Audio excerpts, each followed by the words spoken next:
제 목소리가 잘 나오지가 않아서 여러분이 듣기에 좀 힘드실 수 있는데 조금 더 귀를 기울이시고 들어주시면 감사하겠습니다. 우리의 삶에 보면 이 세상에서 추앙을 받는 사람들, 이 세상에서 좋은 삶을 살았다고 하는 사람들의 삶을 보면 거기에는 삶에 대한 확신이 있는 것을 볼 수 있습니다. 우리 한국의 역사를 보면 세종대왕이라고 하는 분이 계셨죠. 그 당시에 조선이라고 하는 나라는 배경적으로 사대부들이 중국으로부터 학문을 받고 중국의 학자들로부터 많은 영향을 받은 사대부들이 중심이 되는 그러한 세상이었죠. 이때 이분은 시대를 바라보며 자기 백성들을 바라보며 과연 이들이 무엇이 필요한가 깊이 고민하는 가운데 이들이 말을 알지 못함에 이들이 알지 못함으로 이들이 무지하여 이렇게 사는구나. 그리고 그분은 한글을 만들기 시작을 했습니다. 우리나라 사람들이 이해할 수 있고 우리나라 사람들이 말하는 그 음을 뽑아서 한글을 만들었죠. 그러나 그 과정은 절대 쉬운 것이 아니었습니다. 사대부들이 그것을 막으려고 수많은 그러한 암투와 그러한 방해 공작에도 불구하고 비밀리 그 말을 연구하고 그래서 마침내는 한글이라고 하는 훈민정음이라고 하는 한글을 만들어 오늘 여러분과 제가 이러한 국어를 쓸 수 있게 되었죠. 그는 그 삶에 대한 확신이 있었습니다. 미국 역사를 보면 아브라함 링컨이라고 하는 이 대통령이 있었죠. 그 사람은 노예를 해방시킨 자입니다. 아브라함이 미국 16대 대통령을 할 때 그 당시에 미국이란 나라는 그렇게 쉬운 나라가 아니었습니다.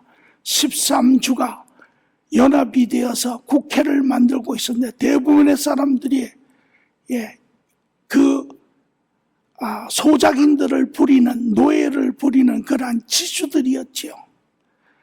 이러한 가운데 아브라함 링컨은 이러한 노예를 인간답게 그러한 노예로부터의 억압에서 그들을 석방시키는 작업을 시작을 했습니다. 그 삶은 결코 쉽지 않았습니다. 많은 그러한 주지사들로부터 남부의 모든 그러한 지주들로부터 말할 수 없는 그러한 협박과 그러한 핍박이 있었음에도 불구하고 그는 그의 삶에 대한 길을 확신하였기 때문에 그는 그 노예 해방을 단행하였고 마침내는 이루었지요. 그러나 그의 삶의 끝은 결국은 저격당하고 목숨을 버려서 생을 마감하였습니다. 그러한 삶을 19세기, 20세기, 19세기를 이어서 20세기에 들어와서 마틴 루터라고 하는 믿음의 사람이 이제 그 흑인들의 권리를 시대 가운데 보았습니다. 흑인들도 하나님의 창조된 인간들이고 그들도 인간으로서 존엄성을 누릴 수 있는 권리가 있다라는 것을 그래서 그는 이 미국에서 흑인들의 목소리가 되어서 시대를 향하여 반대하는 사람들을 향하여 그는 우리에게는 꿈이 있다 라고 부르짖으며 하나님과 함께 그 무브먼트를 시작했습니다. 그리고 마침내는 그는 오늘 흑인들이 백인들이 또 동양인들이 모두가 하나가 되어서 인간답게 살 수 있는 그러한 세상을 만들기도 했습니다. 오늘 우리가 살고 있는 이 시대에 어떠한 삶에 대한 확신을 가지고 사는지 한번 우리는 뒤돌아보아야 합니다. 여러분은 여러분 삶에 대한 확신이 무엇입니까? 여러분은 그 삶에 대한 확신을 보면서 그 길을 걸어가고 있습니까? 그리하면 그것은 복된 사람이지요. 혹 여러분이 여전히 삶에 대한 확신이 없이 하루하루 주어진 시간에 최선을 다하는 그런 삶을 산다면 저는 여러분들에게 강하게 권하기는 하나님 앞에가 여러분들이 이 땅에서 해야 할 일이 무엇인지 그 확신이 무엇인지를 한번 하나님 앞에 간구하는 시간들이 있기를 바랍니다. 그리하여 우리의 많은 시간이 지나갔다 할지라도 우리의 남은 시간들이 정말 분명한 확신과 소명 가운데 이 땅에 남은 삶의 시간들을 이루어내는 삶들이 되기를 간절히 바랍니다.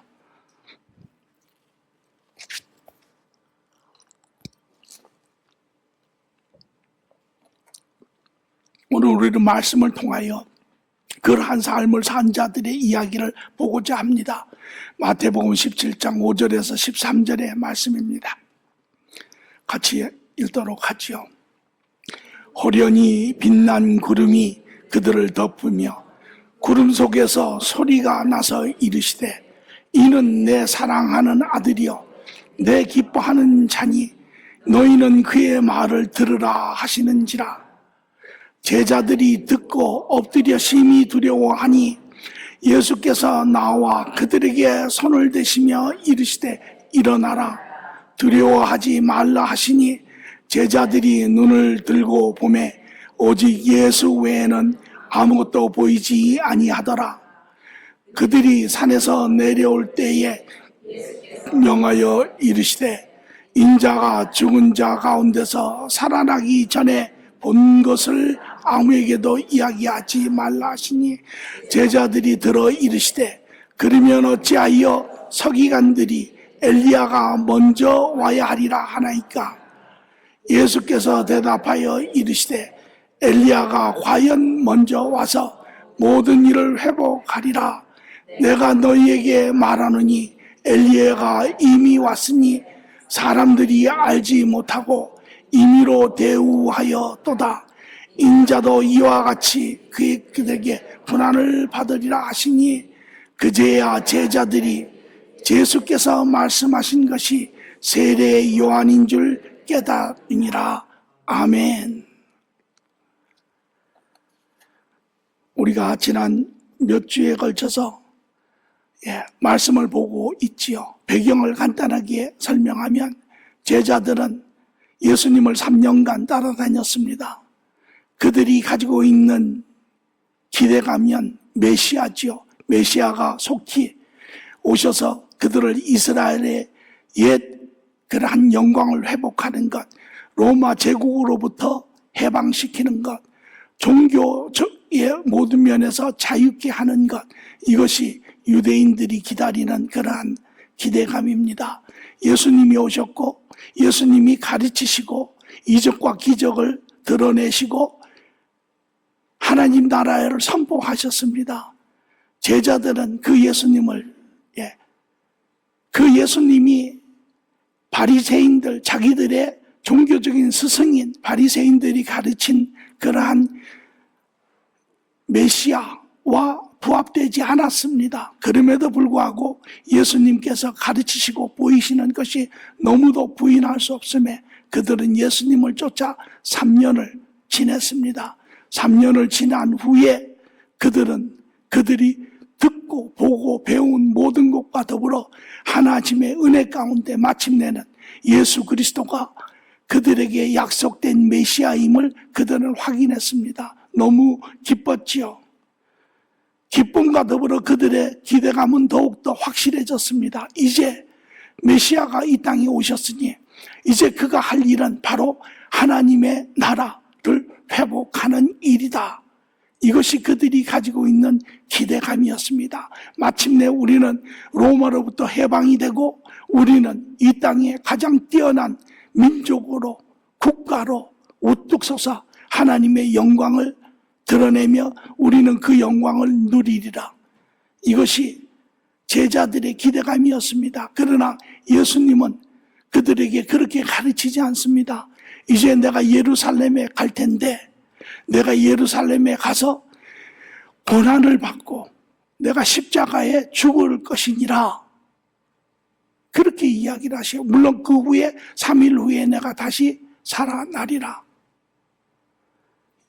뿐만 아니라 한 걸음 더 나가셔서 이제 너희의 삶도 그와 같으니라. 너희도 그러므로 자신을 버리고 십자가를 지고 나를 따르라.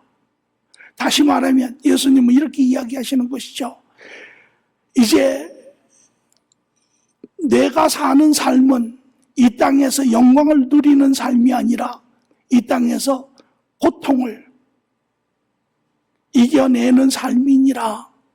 다시 말하면 그러한 삶을 통하여 하나님의 나라는 너희들이 이야기하는 그러한 어떠한 개혁이라든지 어떠한 투쟁이라든지 이런 것을 통하여 이 세상에 세우는 그러한 나라가 아니라 내가 세우고자 하는 나라는 너희의 죄를 위하여 내가 십자가의 죽음으로 인하여 하나님의 나라, 영광의 나라를 이 땅에 세우는 것이니라. 생명의 나라를 세우는 것이니라.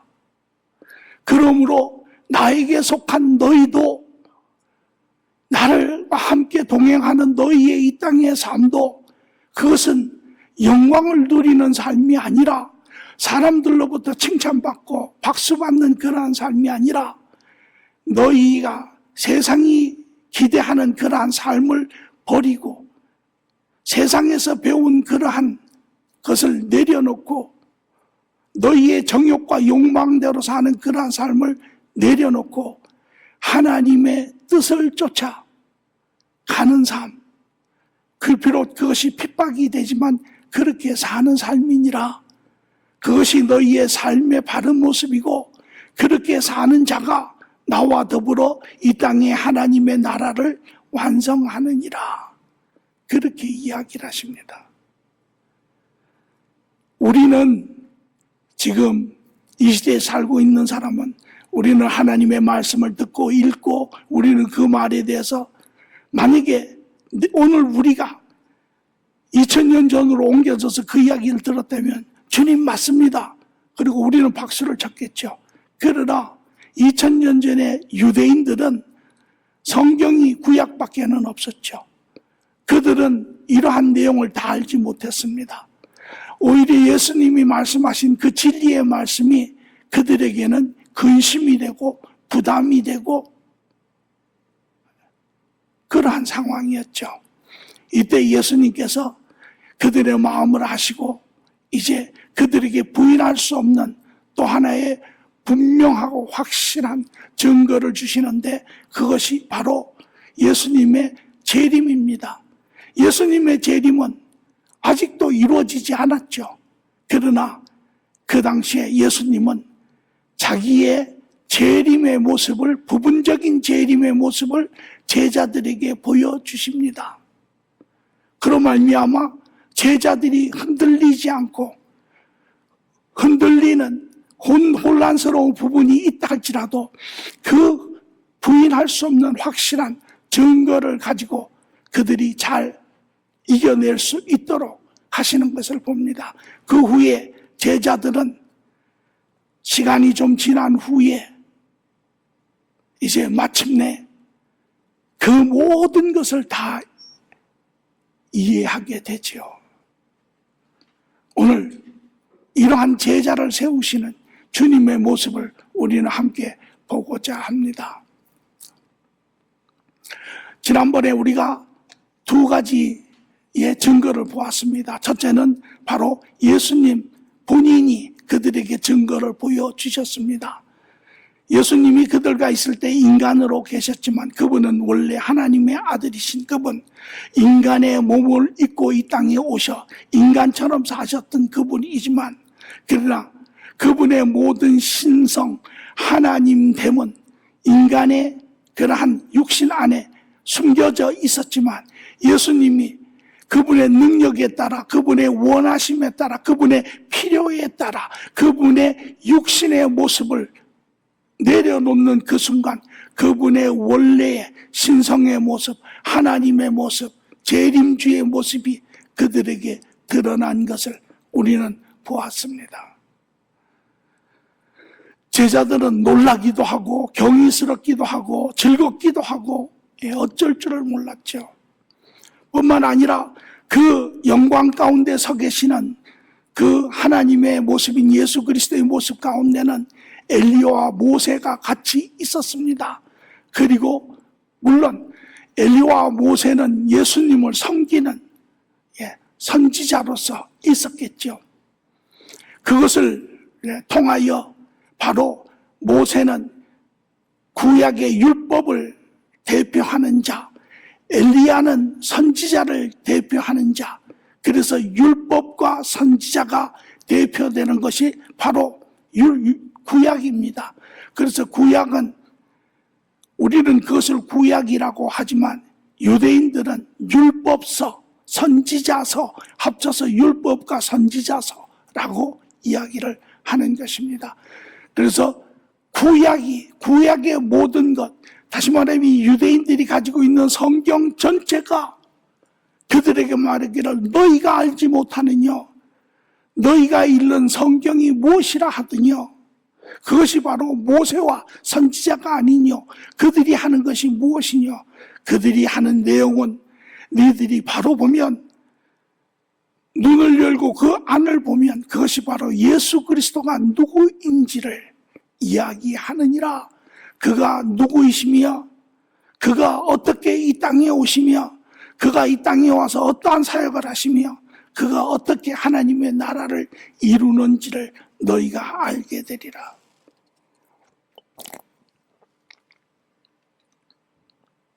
그것이 제자들에게 보여준 두 번째 증거였습니다. 오늘 세 번째를 보고자 합니다. 호련히 빛난 구름이 그들을 덮으며 구름 속에서 소리가 나서 이르시되 이는 내 사랑하는 아들이요 내 기뻐하는 자니 너희가 그의 말을 들으라 하시는지라. 이제 여기에 그림에 나타나신 분이 있는데 바로 하나님이십니다. 하나님이 이 현장에 예수 그리스도의 증인으로 나타나고 계시는 것입니다. 그래서 호련히 빛난 구름이 그를 덮으며 구름 속에 소리가 나서 이르시되, 이것은 하나님이 임재하실 때의 모습이지요.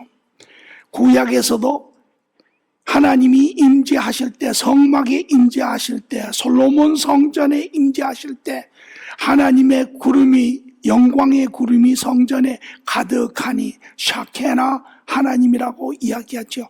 이게 바로 하나님이 나타날 때의 모습입니다. 마태복음 24장에도 예수님이 이제 재림하시는 예수님이 올 때 하나님의 영광 가운데, 구름 가운데 그가 오실 때라고 이야기를 하죠. 이것이 하나님께서 나타나실 때의 모습입니다. 하나님 아버지가 아들인 예수 그리스도를 직접 증거하고 계시는 것입니다. 우리가 그 다음 절을 이미 읽었지만 이러한 현장에 있었던 제자들은 두려워 떨며 머리를 땅에 박으며 엎드려 일어나지도 못하는 그러한 모습이죠. 그것이 인간의 모습입니다. 인간은 하나님을 두려워해요. 그래서 인간은 하나님을 자꾸 부인하려고 합니다. 그것은 이유가 무엇이냐면 하나님은 완전하신 선의 하나님이세요. 그러나 인간은 죄 가운데 있는 존재입니다. 죄 가운데 있는 존재는 완전한 선이신 하나님을 두려워하게 되어 있어요.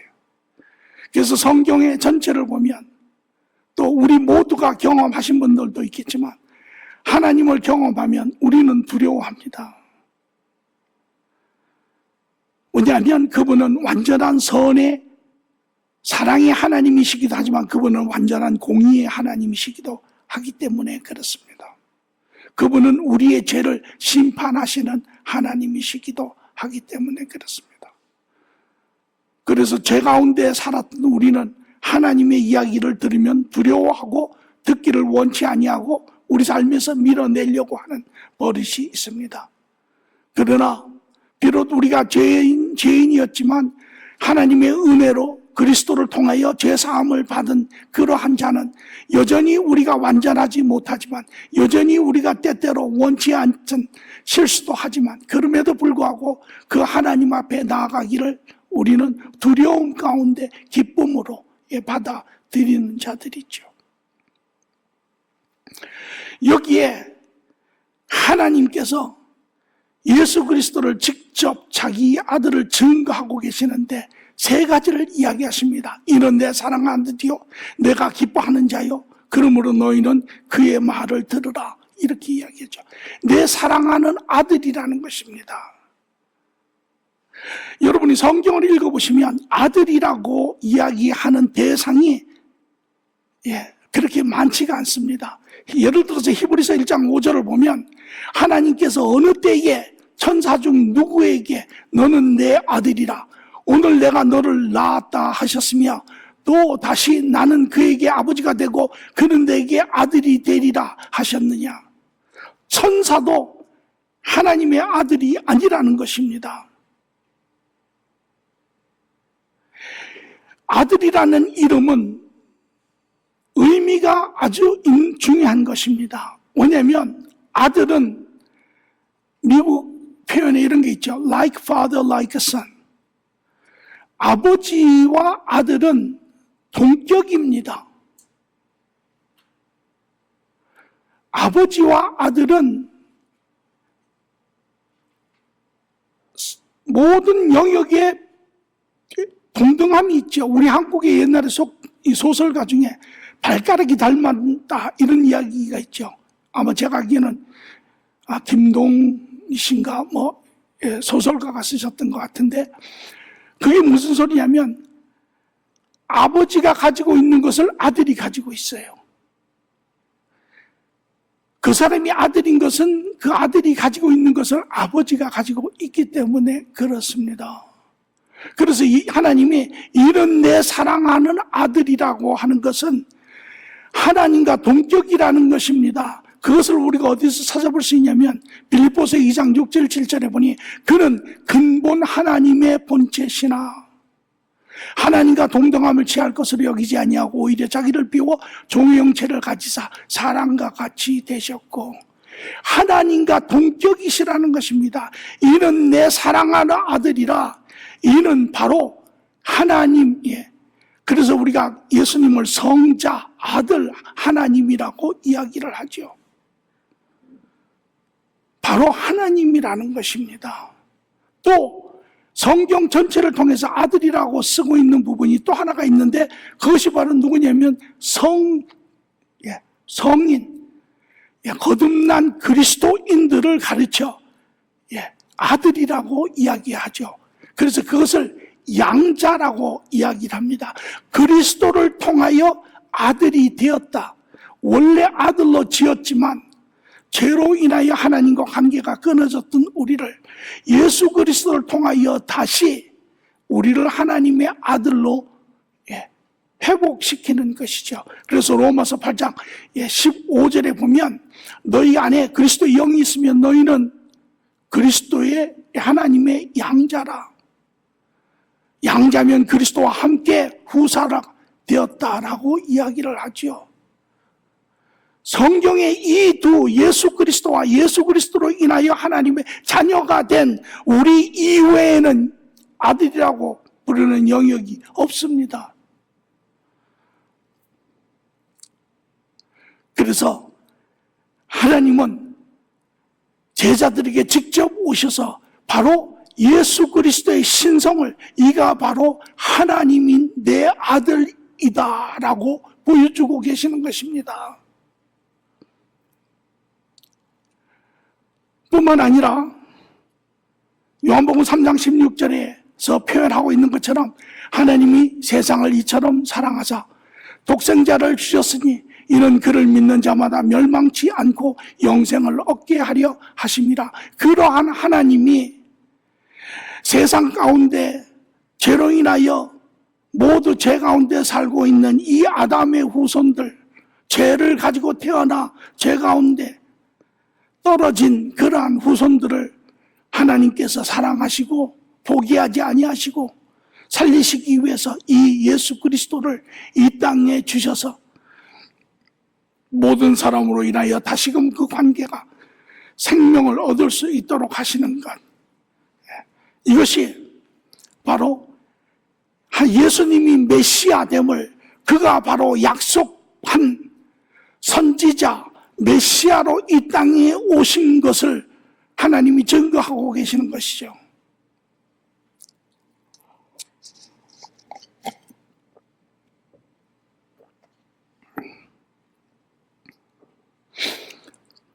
그리고 나아가셔서 이런 내 기뻐하는 자니, 하나님이 예수님을 기뻐하신다라는 것입니다.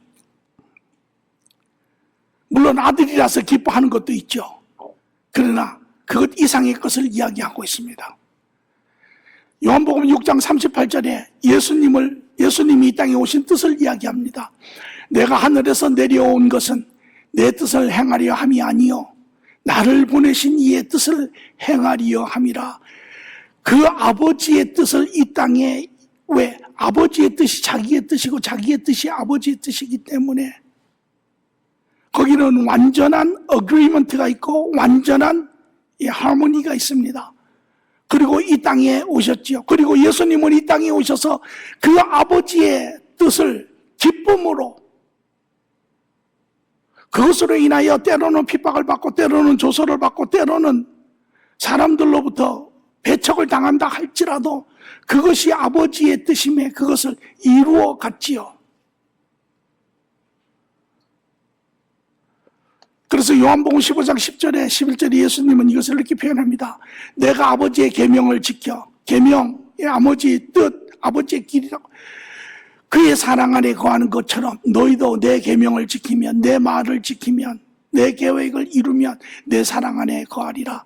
내가 이것을 너에게 이루면 내 기쁨이 너희 안에 있어 너희의 기쁨을 충만케 하려 함이라.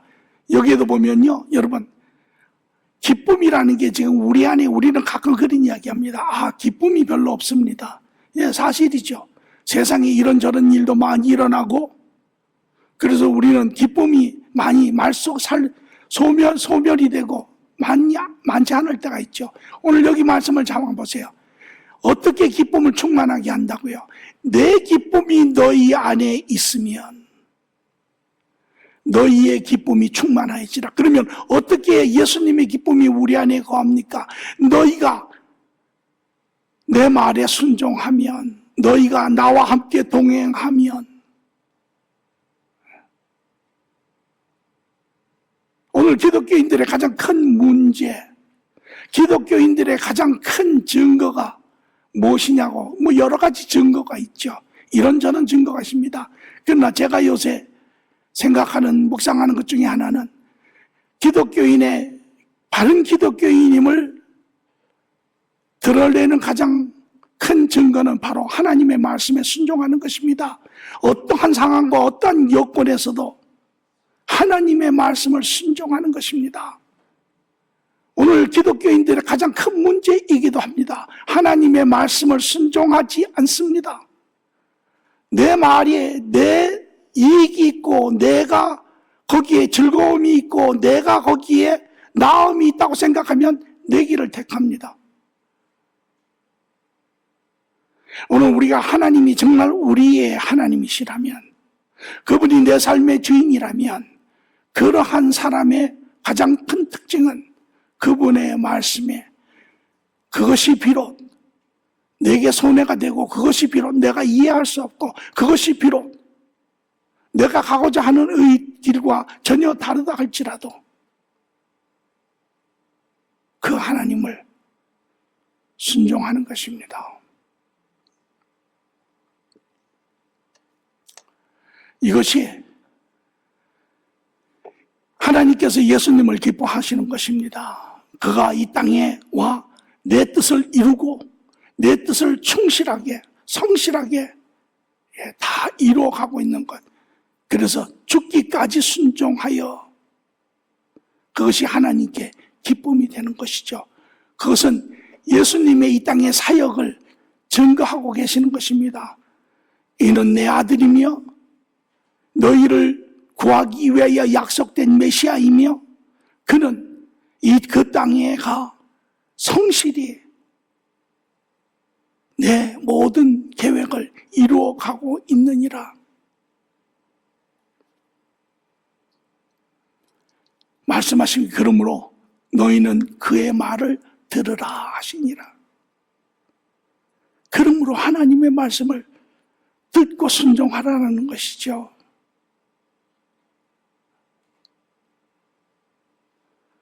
요한복음 14장 6절에 예수님께서 이르시되 내가 곧 길이요 진리요 생명이니 나로 맘지 않고는 아버지께로 올 자가 없느니라.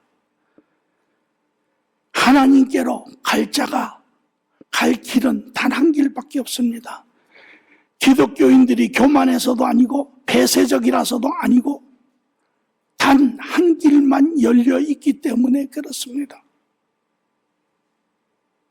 그것은 바로 하늘로부터 오신 하나님이신 그분이 인간의 죄를 대신하여 죽으시고 십자가에서 그 문을 여셨기 때문에 그렇습니다.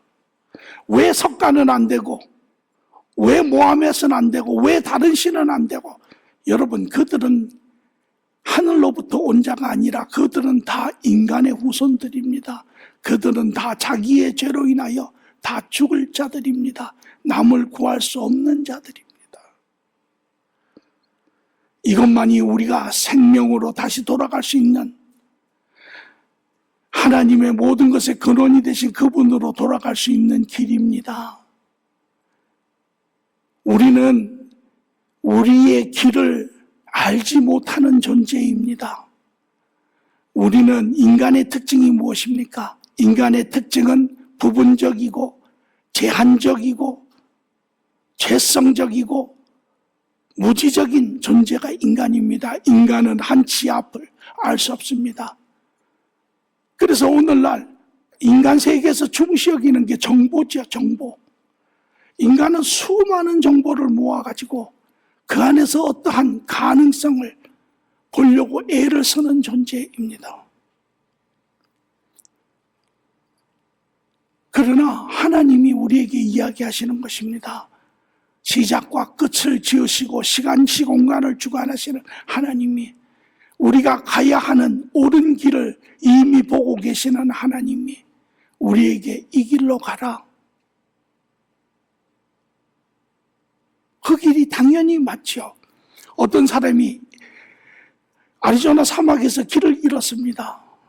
아리조나는 여름에 무더워서 길을 잃으면 아주 위험하죠. 그런데 중간에 어떤 사람을 만났습니다. 길 좀 가르쳐 주십시오. 그런데 그 사람이 뭐라 그러냐면, 나도 길을 잃어버렸습니다. 나도 어디로 가야 될지 모르고 헤매고 있습니다. 일주일째 헤매고 있습니다. 또 다른 사람을 만났습니다. 길 좀 가르쳐 주십시오. 나는 길을 잃어본 지 벌써 한 달이 되었습니다. 길을 잃어버린 사람들이 길을 가르쳐 줄 수 없습니다. 그런데 어떤 사람이 또 나타나서 오길래 물었습니다. 길 좀 가르쳐 주십시오. 그랬더니 제가 이야기하는 대로 가십시오. 그러면서 길을 가르쳐 줍니다. 그런데 이야기를 다 듣고 나서 궁금해요. 아니, 당신은 길 안 잊어, 어떻게 길을 안 잊어버렸습니까? 그 사람 이야기가, 저는 길을 잃어버린 적도 있지만 여기를 이미 몇 번째 왔다 갔다 했습니다. 그래서 이제 그 갈 길을 압니다. 그러면 그 길을 가르쳐주는 사람의 말을 듣지 않겠습니까? 오늘 우리는 길을 알지 못하는 존재입니다. 우리는 미래에 대해서, 미래를 보장받기 위해서 수도 없이 애를 씁니다. 더 많이 일하고, 더 많이 돈도 저축하고, 더 많이 배워서, 더 나은 자리에 있으려고도 애를 쓰고, 왜? 알지 못하는 미래를 할 수 있는 한 보장하기 위해서.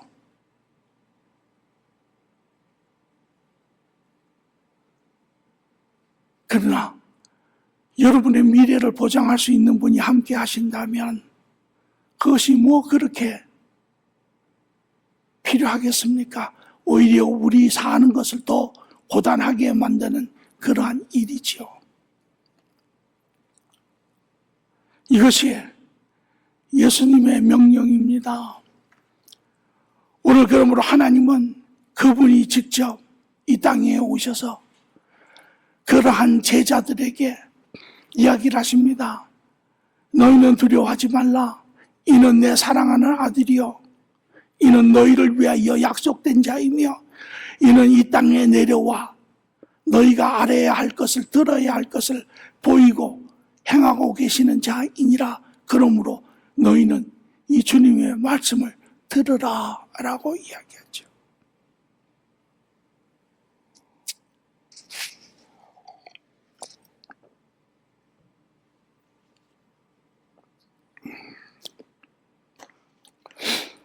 제자들이 그 이야기를 들었습니다. 그리고 무서워서 고개로 들지도 못하고 그러고 있는 상황에 예수님이 오셔서 그들을 툭툭 치시면서 일어나라. 그리고 그들이 일어났습니다. 그런데 그 내용을 보면 일어났더니 누가 있었습니까? 모세도 없어지고 엘리야도 없어지고 예수님 혼자 계셨는데, 예수님은 더 이상 그러한 변형의 부활의 주님의 모습이 아니라 그들이 3년 동안 함께 살았던 인간 예수의 모습으로 돌아와 계시는 것을 봅니다. 이것이 그들에게 보여주신 부활이 완전한 부활이 아니었던 것이죠. 그들을 위하여 예수님께서 특별히 보여주신 그러한 기적적인 그러한 모습이었죠. 이제 그들이 일어나 예수님과 이제 내려가는데 예수님이 그렇게 이야기합니다. 아직은 너희가 본 것을 아무에도 이야기하지 말라. 너희가 본 것을 인자가 올 때까지, 정말 재림이 일어날 때까지 너희가 본 것을 이야기하지 말라라고 이야기를 하세요. 그 이유는 제자들도 다 이해를 지금 못합니다. 제자들이 가서 이야기하면 아는 사람들도 아마 거진 없을 것입니다. 믿는 사람들도 거진 없을 것입니다. 설령 믿는다 하더라도 그들은 예수 그리스도를 바른 메시아로 이해하지 못하고 그들의 삶을 윤택하게 하는 그러한 혁명가로 그들은 예수를 이해할 것입니다. 그러므로 이야기하지 마라. 그 후에 이제 제자들이 마지막으로 묻습니다. 제자들이 물어 이르되 어찌하여 서기관들이 엘리야가 먼저 와야 하리라 하나이까? 예수께서 대답하여 이르시되 엘리야가 과연 먼저 와서 모든 것을 회복하리라. 내가 너에게 말하노니 엘리야가 이미 왔으며 사람들이 알지 못하게 임의로 대하였느니라 라고 이야기를 합니다. 이제 마지막으로 선두주자, 예수님의 선두주자, 마지막 선지자인 세례 요한이 예수님을 증거를 합니다. 유대인들, 특히 바리새인들이 이 예언을 잘 압니다. 그래서 그들이 이제 메시아의 기대감이 팽배해 있을 때 그들이 그 선지자를 찾지요. 그런데 그들이 알고 있는 예언에 의하면 이제 그 재림주가, 구세주가 오시기 전에 나타나서 길을 준비하는 선지자가 있는데 그가 엘리야라는 것입니다. 이 유대인들이 가지고 있는 오류가 무엇이냐면 그들은 문자적인 엘리야를 이해를 했습니다. 뭐 하나님이 하시면 무엇이든지 불가하겠습니까? 엘리야 선지자를 다시 보내서 그가 모든 것을 회복하는 그 첫 역할을 하리라. 엘리야가 누굽니까? 엘리야는 구약의 위대한 선지자죠. 그 시대에 불의를 책망하고 바알과 아세라 선지자 850을 가멜산에서 전부 다 죽이고 이스라엘 백성들을 다시 돌이켜 회복시킨 그러한 선지자입니다. 그런 자, 혁명적인 자, 시대를 뒤집어 엎는 자, 로마 제국을 뒤집어 엎는 이러한 그들의 사고에 아주 잘 맞았습니다. 그들은 기다렸지만 엘리야는 왔습니까? 오지 않았습니다. 그런데 예수님이 오셨어요. 그리고 예수님이 하나님의 나라에 대해서 가르치시며 스스로 구원자의 이야기를 하십니다. 유대인들은 받아들일 수가 없었어요. 왜? 아직 엘리야가 오지 않았기 때문에. 엘리야가 온 후에 그들의 메시아가 오는데 엘리야가 오지 않았죠. 그래서 이제 그러나 이 제자들은 또 조금 다른 관점에서 예수님께 묻습니다. 왜? 조금 전에 예수님과 엘리야를 같이 보았습니다. 자기들 눈에는 엘리야가 일단은 보였죠. 그렇다면 자기네들이 궁금했던 숙제가 그들에게는 풀렸습니다. 엘리야가 왔고 예수님이 있고 이제 그러면 이 모든 것이 이루어지지 않았느냐. 그런 관점에서 이제 예수님에게 묻습니다. 엘리야가 왜 이스라엘 백성들은 엘리야가 먼저 와야 된다라고 이야기를 합니까? 예수님은 그 이야기를 들으시고 이렇게 답변을 하세요. 맞느니라. 엘리야가 먼저 와야 하는 것이니라. 그가 와서 먼저 회복을 하고 그리고 메시아가 오느니라. 그러시며 말씀하시기를 엘리야는 이미 왔느니라. 그러나 사람들이 그를 알아보지 못하고 임의대로 대하여 그를 죽였느니라.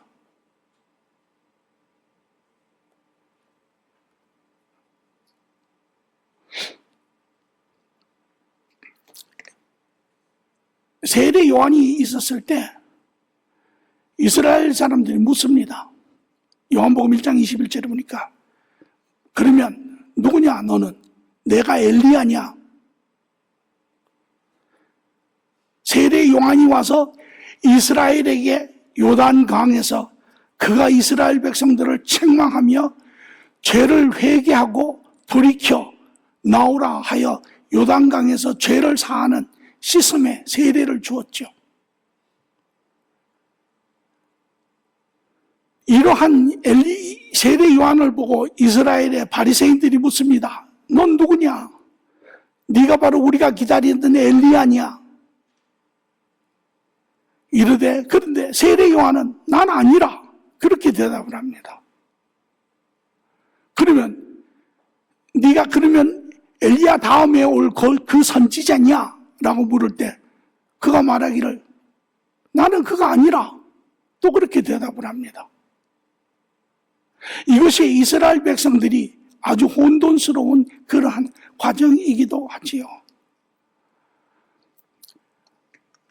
그들이 가졌던 예언은 바로 말라기 4장 5정 6절에 나오는 이야기인데 보라 여호와의 크고 두려운 날이 이르기 전에 내가 선지자 엘리야를 너에게 보내리니 그가 아버지의 마음을 자녀에게 돌이키게 하고 자녀의 마음을 그의 아버지에게로 돌이키게 하리라.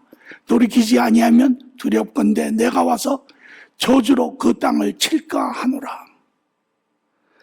그래서 이들이 가지고 있는 메시아의 그러한 순서적인 관점이 그렇습니다. 엘리야가 먼저 와서 저변적인 그러한 정리를 하고 그 후에 이제 메시아가 와서 자기네들을 세우는 그러한 관점을 가지고 있었죠.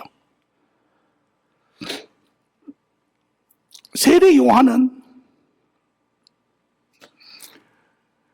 자기를 이렇게 이야기합니다. 마태복음 3장 4절에 보니 그는 선지자 이사야를 통하여 말씀하신 자라 일렀으되 광야에 외치는 자의 소리가 있어 이르되 너희는 주의 길을 준비하라 그가 오실 길을 곧게 하라 하였느니라. 세례 요한은 자기를 가르쳐 광야에 외치는 자, 말씀하는 자, 자기가 정확히 그 바로 예언된 자임을 몰랐을 수도 있고 자기가 그 일을 맡아서 일을 하고 있는데도 자기가 정확히 어떤 자였는지를 몰랐을 수도 있습니다. 그는 겸손하게 나는 내가 선지자인지 아닌지는 모르지만 나는 이 광야에 외치는 자로 준비된 자니라. 그리고 그는 이스라엘 백성들에게 외쳤죠. 이스라엘에게 외쳤습니다. 불같은 호령으로 외쳤습니다. 죄에게서 돌이키라고 바리새인들과 사두개인을 바라보며 독사의 자식이라고 외쳤습니다.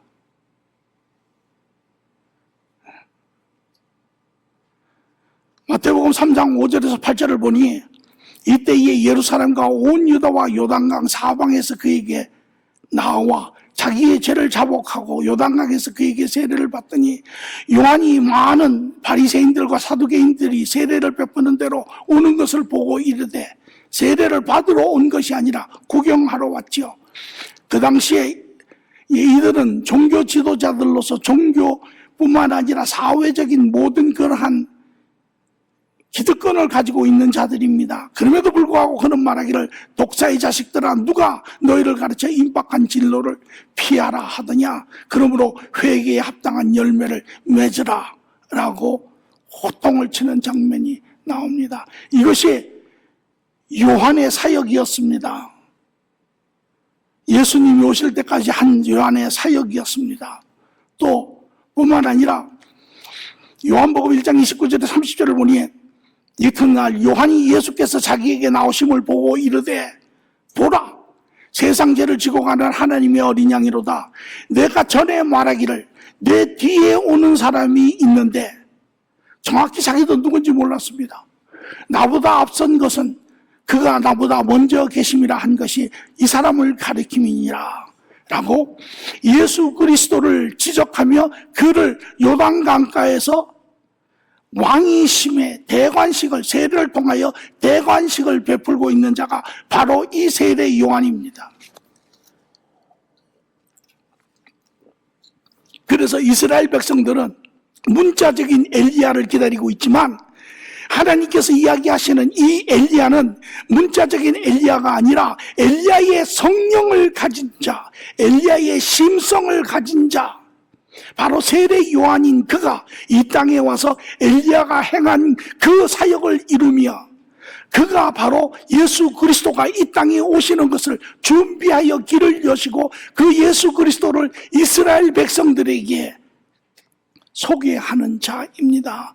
그러므로 그가 마지막에 말하기를 이제 나는 쇠하여야 하고 저 사람은 흥하여야 하느니라. 이가 바로 세례 요한입니다. 예수님이 이 사람은 이미 왔고 그들은 알지 못하였고 임의대로 대하여 그를 죽였느니라. 헤롯 왕이 죽였죠. 이 말을 들은 후에 이러한 요한의 증거를 들은 후에 제자들은 뭐라고 이야기합니까? 비로소 그제야 세례 요한임을 그들이 깨달았더라 라고 이야기를 합니다. 그래서 세례 요한이 예수님을 증거하고 있는 것입니다. 세례 요한이 메시아가 오는데 순서가 세례 요한의 심령을 가진 선지자가 와 이스라엘을 돌이키게 하고 이제 그 메시아가 와 하나님의 나라를 회복하는데 세례 요한이 와서 그 일을 다 담당을 하였죠. 이제 그것을 깨닫는 순간 그 세례 요한 뒤에 세례 요한이 가르쳐 이야기하는 그분이 바로 예수 그리스도, 자기들이 기다리던 참 메시아인 것을 증거하고 있는 것입니다. 오늘 이 모든 것을 통하여 제자들은 예수님이 주시는 또 구약이 증거하는, 하나님이 직접 자기 아들에게 증거하는, 또한 구약에서 예언한 대로 선지자 엘리야 같은 사람, 세례 요한이 증거하는 것처럼 바로 예수 그리스도가, 그분이 하나님의 아들이신 그분이 이 땅에 하나님의 사역을 이루시기 위하여 이 땅에 오셨고, 그분이 바로 이스라엘과 더불어 하나님의 나라를 세울 자이신데, 마음에 영광된 하나님의 나라를 사모하는, 기다리는 그들에게 이가 하나님의 뜻을 이루어가는 자이니라. 하나님의 나라는 십자가의 고난을 통하여 이루어지느니라. 하나님의 나라는 이 땅의 나라가 아니라 생명의 나라이니라. 이 모든 것을 가르쳐주고 계시는 것입니다. 제자들은 그때는 다 알지 못했습니다. 그러나 그 부인할 수 없는 그 증거가 이제 마침내 사도행전 2장 36절에 성령이 그들에게 임하신 후에 그들이 이 모든 것을 다 깨달아 합니다. 그리고 베드로가 모든 이스라엘 백성들에게 오순절 첫 설교를 할 때 그 마지막에 이렇게 이야기를 합니다. 그런즉 이스라엘 온 집안은 확실히 알지니 이제 너희는 알라라는 것입니다. 너희가 십자가에 못 박은 이 예수를 하나님이 주와 주, 바로 우리를 위하여 이 땅에 주와 그리스도가 되게 하셨느니라. 그가 바로 이 땅에 오셔서 우리가 기다리던 메시아였고, 그가 죽음으로 인하여 하나님 나라를 이루시고 그가 바로 주인이 되셨느니라. 이것이 제자들이 가진 확신입니다. 그들은 이 확신을 가진 후에 이들은 흔들리지 않았습니다. 그들은 살아야 하는 분명한 삶의 길을 보았습니다. 그리고 그들은 죽기까지 목숨도 두려워하지 않았습니다. 이들 모두가 다 십자가에 매달려, 물론 요한만 빼고 죽었지만 그들은 그 확신 안에 사는 복된 자들이 되었습니다. 오늘 이들뿐만 아니라 2000년 동안 오늘 이 시대에도 이러한 확신을 가지고 사는 자들이 하나님과 동행하며 이 땅에 삶을 이루어내고 있는 것입니다. 우리 주 예수 그리스도는 우리를 확신한 진리로 인도하여 능력 있는 삶을 살게 하시는 것입니다. 오늘 주님과 확신 가운데 예수님과 동행하십니까? 그러시면 복된 분입니다. 그러나 여러분이 여전히 확신치 않는 삶 가운데 살고 계신다면 저는 여러분들에게 진실되게 그 마음을 주님 앞에 쏟고 관계하시기를 바랍니다. 시간이 이제는 그렇게 많지가 않습니다. 이러한 모든 증거들을 통하여 우리는 시간이 있을 때 돌이켜야 합니다. 요한복음 14장 16절 17절에 내가 아버지께 구하겠노니 그가 또 다른 보혜사를 너희에게 주사 영원토록 너희와 함께 있게 하리니 그는 진리의 영이라. 세상이 능히 그를 받지 못하나니 이는 그를 보지도 못하고 알지도 못함이라. 그러나 너희는 그를 아나니 그는 너희와 함께 거하시며 또 너희 속에 계시겠음이라. 그렇죠? 이러한 오늘도 이 땅에 계셨을 때 주님은 인간의 모습으로 오시고 그 혼돈스러워하는 제자들에게 모습을 보이셨던 그분이 이제는 영으로 우리에게 오셔서 우리 안에 거하시며 그 주님의 어떠한 것이라도 우리에게 드러내서 우리로 하여금 확신 가운데 주님과 동행하는 삶을 살기를 원하십니다. 그래서 에베소서 4장 13절 14절에 우리가 다 하나님 아들을 믿는 것과 아는 일에 하나가 되어 온전한 사람을 이루어 온전한 사람이 되어 그리스도의 장성한 분량이 충만한 데까지 이르르니 이는 우리가 이제부터 어린아이가 되지 아니하여 사람의 속임수나 간사한 유혹에 빠져 온갖 교훈의 풍조에 밀려 요동하지 않게 하려 함이라. 이런 자들은 더 이상 이제 어떠한 풍조에도 어떠한 이야기에도 어떠한 가설에도 흔들리지 않습니다. 여러분 모두 다 주의 확신을 가지고 능력 있게 사시는 삶이 되기를 간절히 축원합니다. 좋으신 아버지 하나님 감사합니다. 2000년 전에 제자들에게 오셔서 인간이 가르치는 인간의 사조와 이념 가운데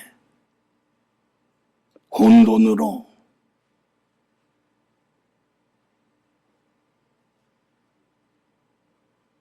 불안해하는 제자들을 주님께서 인간의 틀을 넘어선 하나님의 증거로 보이시며 세우시고